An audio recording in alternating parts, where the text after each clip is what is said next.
Freeman. Got it. Back at the wall. Target. Clock, step back, three. This is Chris Canary of the Indiana Pacers on Fox Sports Indiana, and you're listening to Smalltown Sportstalk. Hello and welcome to Smalltown Sportstalk, brought to you by Endeavor Communications. I'm Jonah Freeman, joined as always with Andrew Willett. Andrew, how are you, man? Jonah, never been better, and really excited for this episode. We get to welcome on a head coach who has been in the coaching business for 26 years, 22 years at Center Grove, coaching football and track and field. Football overall record 205-72. He's been to 5 state championships, won 2 in football. He's also won a state championship in track and field. And this season, his Trojans are 9-0. And so very pleased to welcome on head coach Eric Moore. Coach, how you doing? Oh, I'm great, guys. Thanks for having me. Can't wait. Been excited about this all day. No, really thank you for coming on. And hey, first question.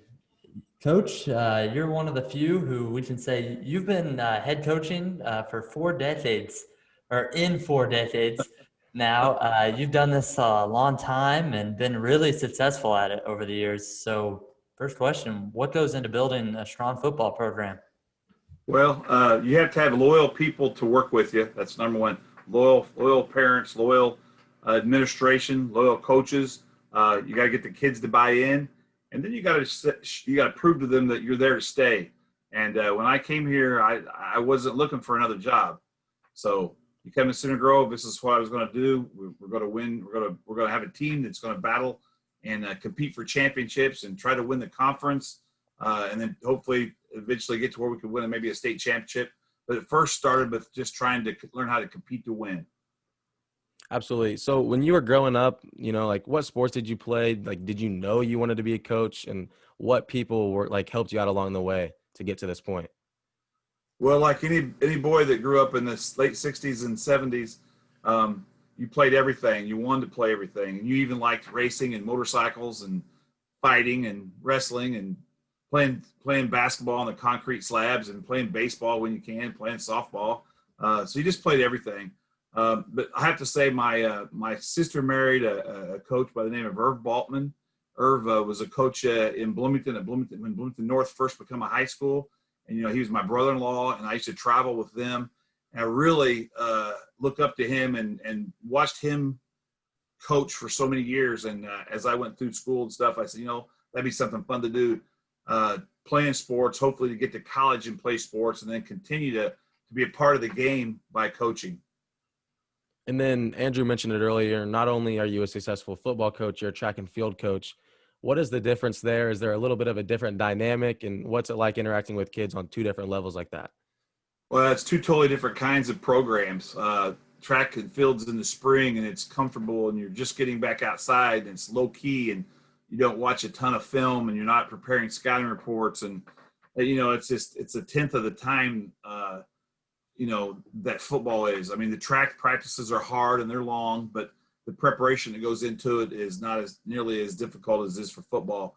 And you worry just about your guys. You're not worrying about the other guys. I mean, they're going to do what they do, and you're going to do what you do. Tracking is like, swimming. It's about a time. You're trying to get time. But I think they really connect. And a long time ago, when I coached in Florida, for many years down in Florida, I was hooked up with the Florida State University track and field coach, and really learned a lot from him and a man by the name of Kevin Shaw, who's really a speed plyometric expert.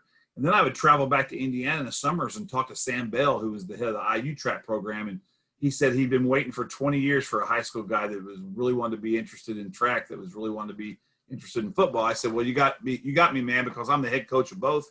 So no one can tell me what to do. I can do whatever I want. So pretty much since I've been in Florida, when I coached in Florida, I was the head track coach. And when I got to Center Grove, I was fortunate enough to become the head track coach. Really wouldn't be a football coach if I couldn't run the track program, because I think it totally connects the program, speed, power.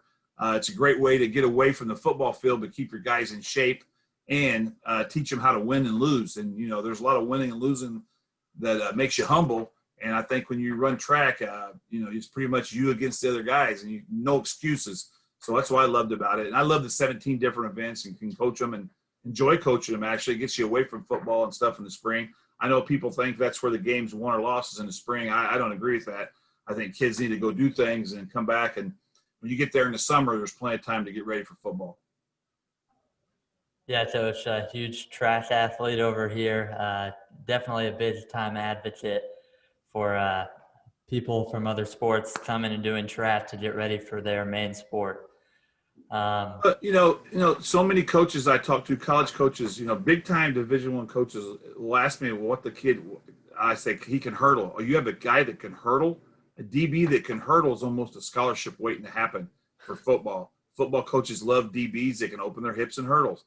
If you have a defensive lineman that can throw, a shot put a certain, distance, they know that relates to power and, just pure power and strength. If a guy could throw a shot put 61 feet, I'm sure he can defeat a block. So the sports really match up together, but sprinting and hurdling really help any football player. And specifically, I want to ask you about one of your quarterbacks over the years. You got the chance to coach your son, Jackson Moore, who was your quarterback.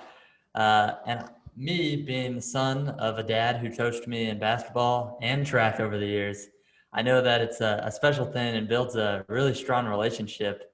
What was that like for you, getting to coach your son and that bond? Well, I thought you were going to ask me about my first quarterback I ever coached in Florida. He's the offensive coordinator at Kentucky. I've been dear friends with him. His name is Darren Henshaw. Jackson is about my 15th quarterback that I've coached.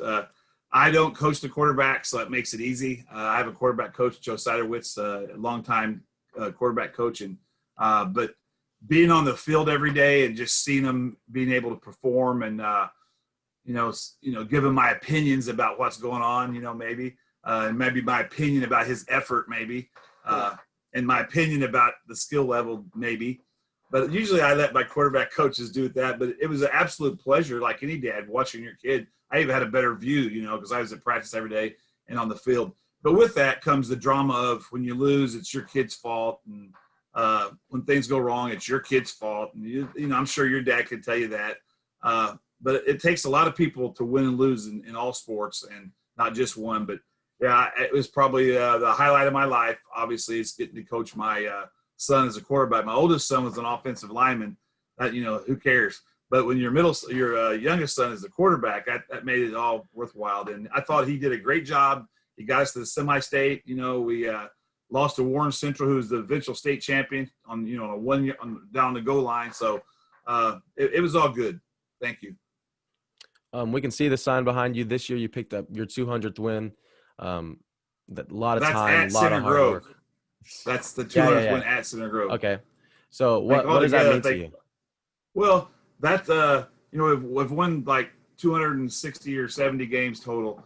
But the 200 at Center Grove is represented by great administration, great athletic director, great players from the last 22 years, and all the great coaches that have helped me along the way. And, Jason West, the coach of Warren Central, coached with me. Pat Mallory, the coach at Lawrence North, coached with me. So I feel like I've had something to do with their lives. Kids that have come back. Brian Harbin was a head coach at Franklin Central and come back and works with me now. Nick Lyon is my defensive end coach. He played for me in 2000. Andy Moore, who was my line coach for 10 years, played with me in 2000. Kevin Deedle, my linebacker coach, played with me 2000 to 2003. So those 200 wins, a lot of guys have the fun thing about that is the 200 wins at Center Grove, people have counted how many their family affected. Like I've got some and say, hey, we counted for 172 of those. That's pretty neat that there's that much, the length of time you spend somewhere. You really develop a lot of great relationships. You have a lot of families that help you with those 200 wins. I got a lot of football families here that help me with those 200 wins. The accomplishment of staying somewhere in the world today, and for you young guys, you need to learn that there's something about, having a legacy of staying somewhere, working one job. Bo Schembecker, the great Michigan coach, told me, he goes, one job, one school, one point, stay there, make that better. Bill Mallory, Indiana, always used to tell me, this is the most important job. Wherever you are is the most important job, and it's the best job. And I've always thought that. I didn't come to Center Grove because it was the best football situation. I come to Center Grove because I wanted to get back to Central Indiana, and I wanted to be in a great school system with the first-class athletics and first-class academics. And I promised them I would work hard. I never promised them a championship, but we've had a lot of great success, and I'm very proud of those 200 wins. Yeah, Coach, you've been very successful, 200 wins, 5 trips to the state finals. So obviously you're very focused on what you're doing. Otherwise you wouldn't be as accomplished as you are. But have you given any thought to what comes after coaching for you? Well, I'd like to do podcasts like you guys are doing. Maybe I'll just I'll join you guys and pull the seat in between you. And Hey, that works. I think that would be fun. I think this whole podcast stuff is the neatest thing out there. You guys can become professional journalists in your bedrooms, or your dorm room or wherever. I don't know when I'm done, if I want to still continue to do things with football or not. I really don't know. I don't see myself after I've been doing this for 38 years. I don't see myself walking away point blank. But if I do, it would be racing, something to do with racing. If I could work at the Indianapolis Motor Speedway or do something in the racing field, I think that would fun, because that's when I'm not involved in football and track. My other track is I love to be at the Indianapolis Motor Speedway. My son loves it, and sometimes just being there is therapeutic. I want to change topics a little bit. Let's go to talk about this year's team. Last year, state runner-up. It was kind of tough in the regular season, but you making it to state. And this year, it seems like, man, you've only gotten better. If you don't mind, talk about some of the top guys you have on this year's squad and what they bring to the team. Well, let's start back with last year. Last year's team had struggles, but it was struggles because we had to get our own identity and learn how to play football. We had a lot of young kids, a lot of sophomores and juniors playing. The seniors that helped us did a great job, but the sophomore and junior class, these were the 2 classes coming that were going to be great at Center Grove. And it was great to get punched in the mouth by a few people and learn how to play better and figure out how to work hard, and then commit themselves to each other and then start believing. And then you get in the tournament, I'm telling you, which is a scary thing about this year, you get in the tournament, anything can happen. You got to win one game, and then you worry about winning the next game. So that's the fear this year. And it was last year, it was like we were sharpening our tools, like, hey, we get a chance to go knock people off. And that's what we did. So very, very proud of last year's team for getting probably the biggest accomplishment I've ever had a team was last year's getting to the state championship, or my 2000 team, the second year we were at Center Grove, that team making all the way to the finals for the first time in school history. Those are the 2 teams probably that make me feel like, wow, that was a job well done. The championship years were great. Don't get me wrong. The undefeated team in 2015 and the 2008 team that won the state for the first time. Unbelievable players, unbelievable parents, kids, the whole thing. But this year's team is a totally different situation. We hit the coronavirus in March, and you have to start your game plan. You have to start thinking, well, what's going to happen? So a first meeting I had with the guys in our indoor facility, I told them I think something's going to go down.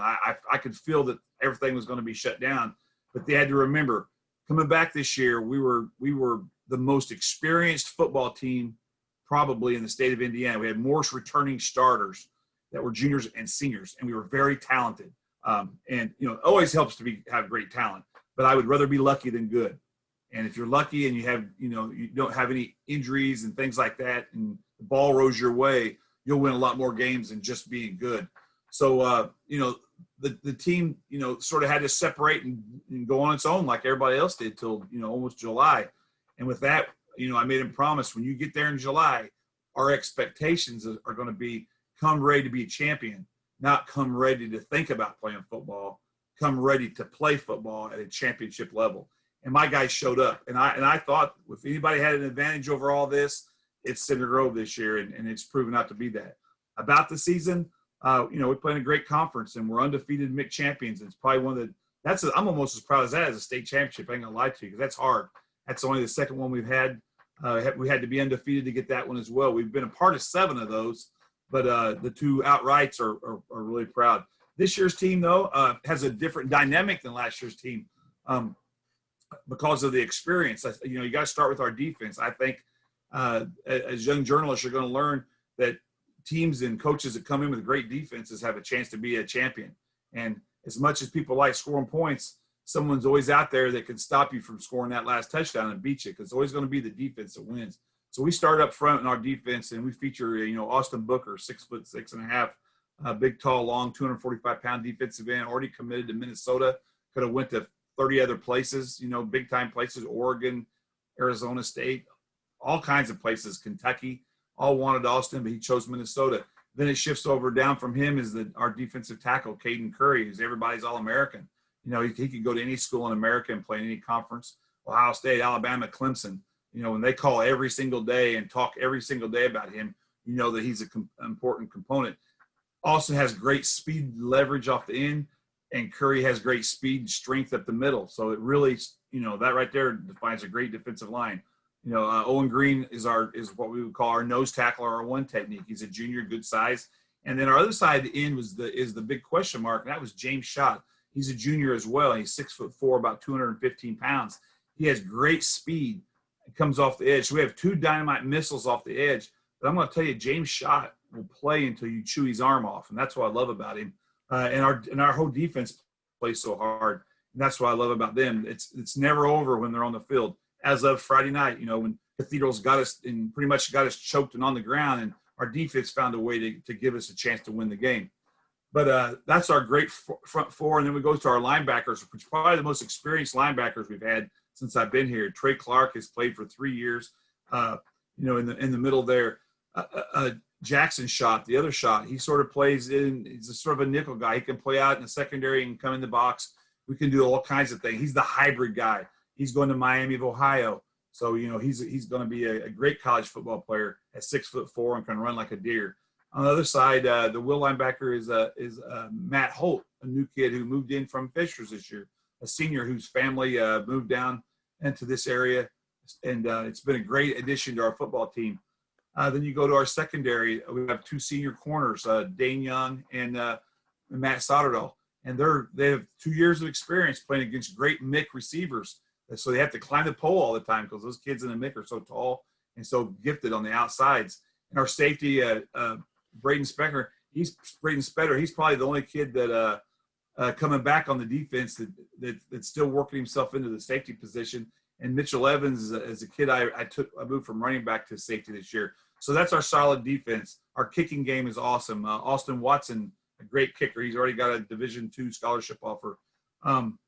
Taven Jackson, our quarterback, is our punter. He laid one down to about the 1-inch line the other night, that really put the handcuffs on Cathedral.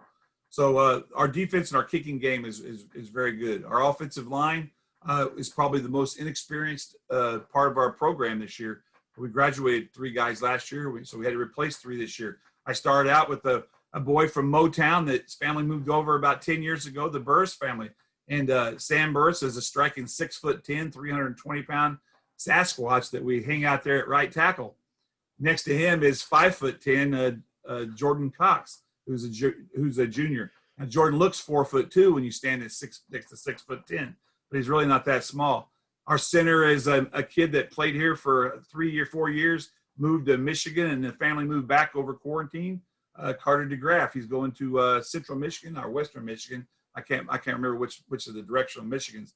But he's 6'6", 340 pounds. I mean, that really solidified our line, getting a move in like that.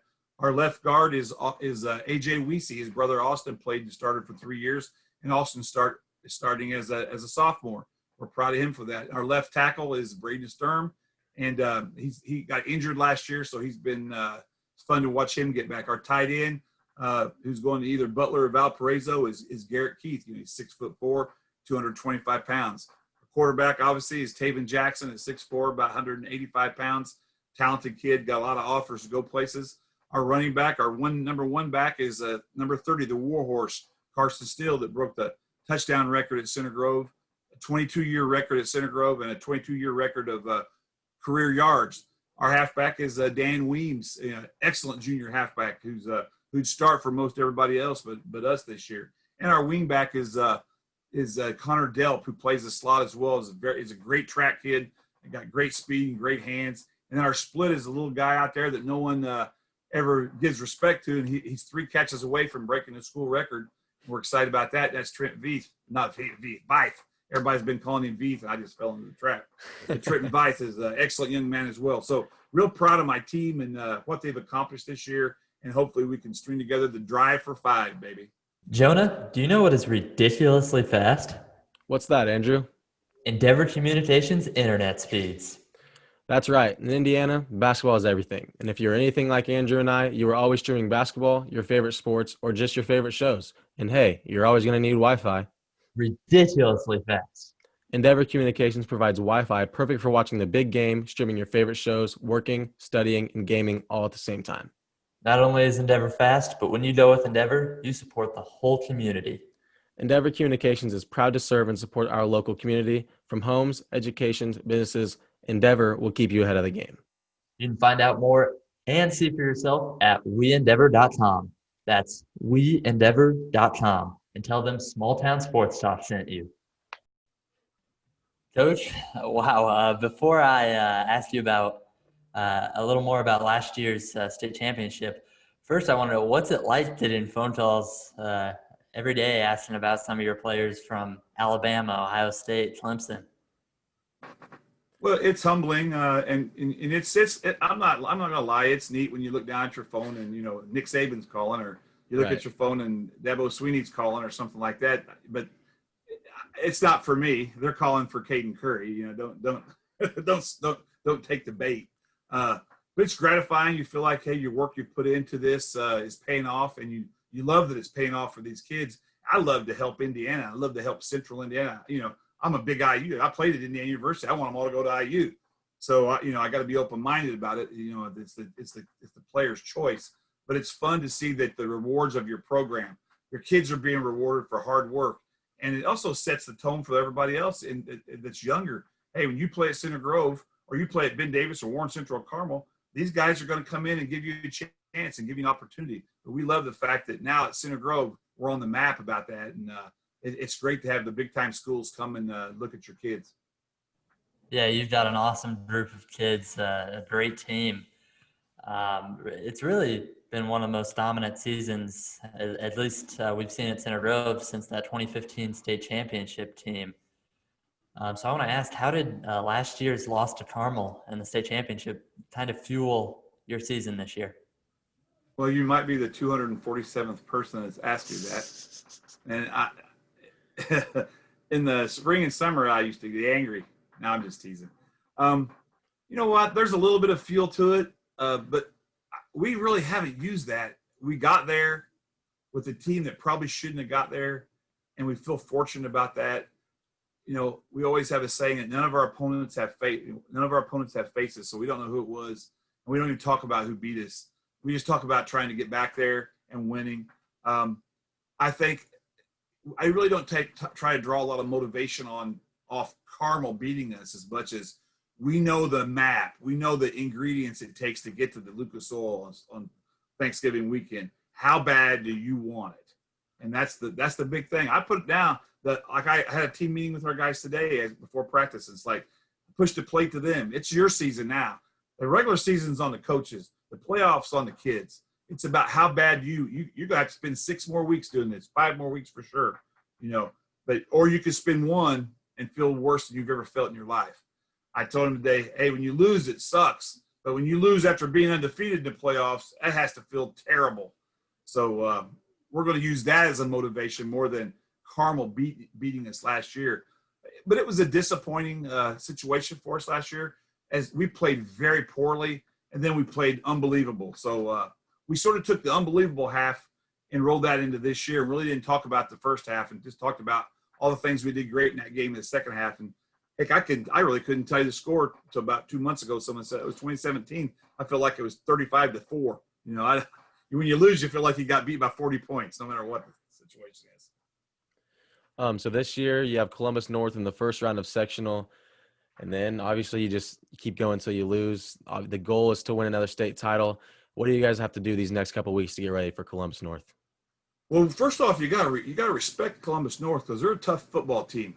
Coach Tim Bless does a great job down there. They're strong and fast and physical. They're always good. They're like a MIC team. So you sort of hate that some people have to get to play some teams. We always have to go through Columbus North.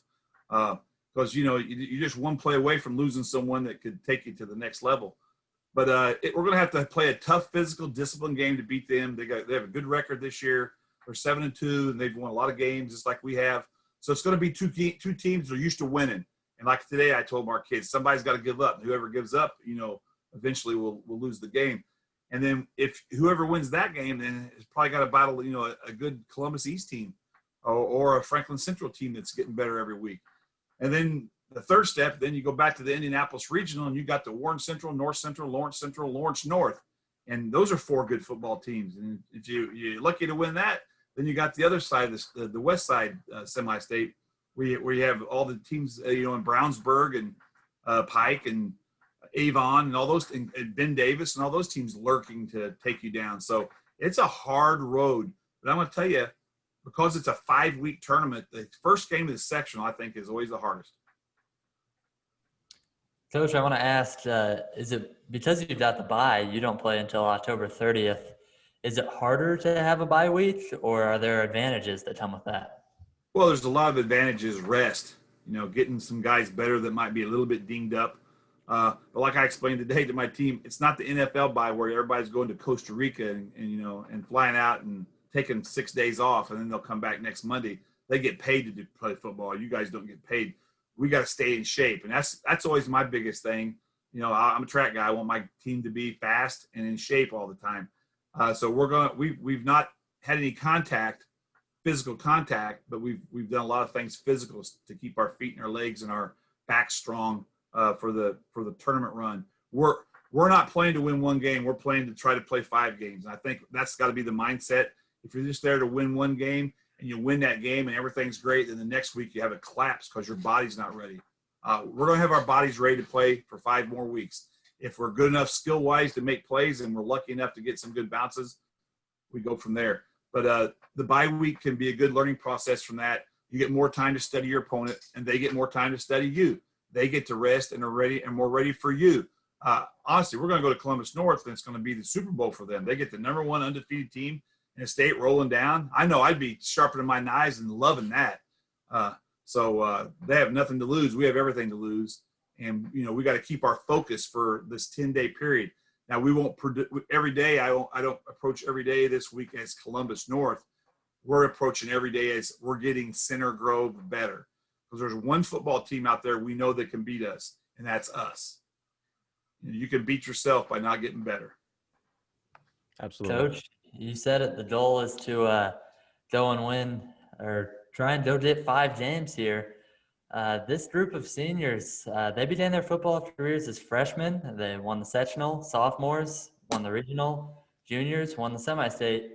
What would it feel like to just climb that ladder, almost fitting, and just go and win a state title this year?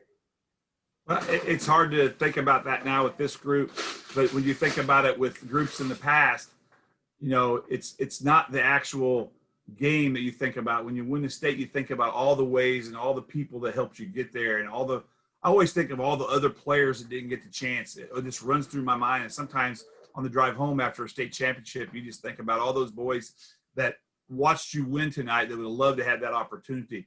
I really love I love the state week, everything about the state, going to the press conference, going downtown to practice, just being with your team on Thanksgiving morning. We have a huge party. We invite everybody that ever played football to come back and practice, not practice with us, but be at practice. I love that state week, so I get excited about things like that. When the game comes, I worry about the game. Coach, hey, thank you so much for all the time that you've given us. We really appreciate you just taking some time for us, and best of luck on your game on October 30th against Columbus North. Yeah, we're hoping it's a happy Halloween. That's right. Absolutely. For all of our listeners, please, you can find our podcast on Apple Podcasts, YouTube, Spotify, Stitcher, and more. Huge thanks to Coach Eric Moore for joining us. Hey, one last thing. Absolutely, Coach. Hey, I appreciate you guys for reaching out to me. I've been told by so many people how great of a job you do. I'm so proud of you for that. You keep the good work up, okay? Football strong, man. Hey, tune in, watch the Trojans, go for the state, drive for 5, baby. Go Trojans. Absolutely. Thank you so much. I appreciate that. Cheering for the Trojans the next few weeks. As always, I'm Andrew Willett with Jonah and Freeman, and this week, Eric Moore. That's ST Squared.